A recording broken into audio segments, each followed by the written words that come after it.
Terima kasih Tengku. Saya heran dengan Tengku ini. Semenjak tidak punya jabatan kok makin muda saya tengok. Begini, laha maka sabat wa alaiha maktasabat. Memang sudah kita didik anak-anak, sering juga melenceng. Apalagi tidak kita didik. Kok menanam padi, nan rumpi katumbuh juga. Tapi kok menanam rumpi, jangan berharap padi akan tumbuh. Kita didik anak dengan baik. Ada juga yang meleset.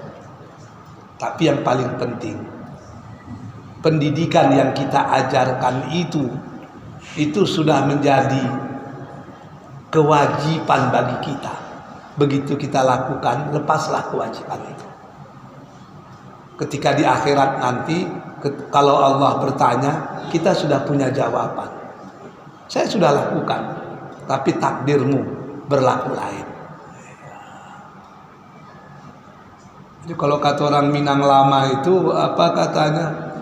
Pokok dadok tumbuh di padi, batang menjilu ke pokok paku. Awak nan diaroh harap terjadi, ternyata takdir Tuhan yang berlaku. Itu nggak bisa. Jadi itu udah nggak bisa kita katakan lagi. Tapi ingat, manusia itu punya titik balik. Punya titik balik. Mungkin dia nakal sampai umur 50 tahun. Tapi ketika titik balik itu muncul, dia sudah punya modal yang kita tanamkan dulu, sehingga mudah dia kembali ke jalan yang benar. Seorang mantan sekda cerita dengan saya udah putus asa Ustaz. Ketika saya kepala dinas, anak saya itu udah ngisap link. Oh, udah sakit kepala saya dibawa ke pesantren macam-macam lah. Udah begitu betul rusaknya. Itu masih SMP Ustaz, SMA nakal. Tapi tidak putus asa saya. Memang ada titik baliknya Ustaz. Begitu dia kuliah berubah. Alhamdulillah sekarang Ustaz selesai kuliahnya. Bahkan tamat S2-nya itu di Birmingham di Inggris. Itulah rupanya Ustaz, penting pendidikan di awal. Kalaupun dia sesat nanti, dia tahu juga jalan kembali. Itu yang paling penting. Tapi kalau tidak ada pendidikan agama, dia akan masuk ke terowongan gelap yang tidak ada penghujungnya, karena tidak tahu jalan kembali. Jadi bagi kita, kewajiban kita orang tua didik, ajar. Kalau dia belum juga bisa, yakinlah suatu saat akan ada titik baliknya.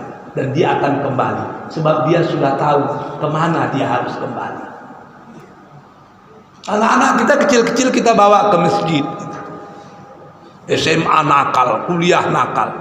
Tapi ingat, dalam otaknya yang paling dalam itu sudah ada gambaran masjid. Suatu saat nanti dia akan kembali ke masjid. Tapi kalau sejak kecil kita bawa ke mall, tidak ada gambaran masjid di otaknya, sehingga dia tidak punya tempat kembali. Itu yang paling bahaya. Jadi orang Bangkinang ke Selat Panjang sampai di Tapung membeli pukat menangkap ikan anak Bali. Kok dirantang ya bertambah panjang, elok digulung supaya singkek. Awak cukupkan sampai di sini. Wabillahi taufiq wal hidayah. Assalamualaikum warahmatullahi wabarakatuh.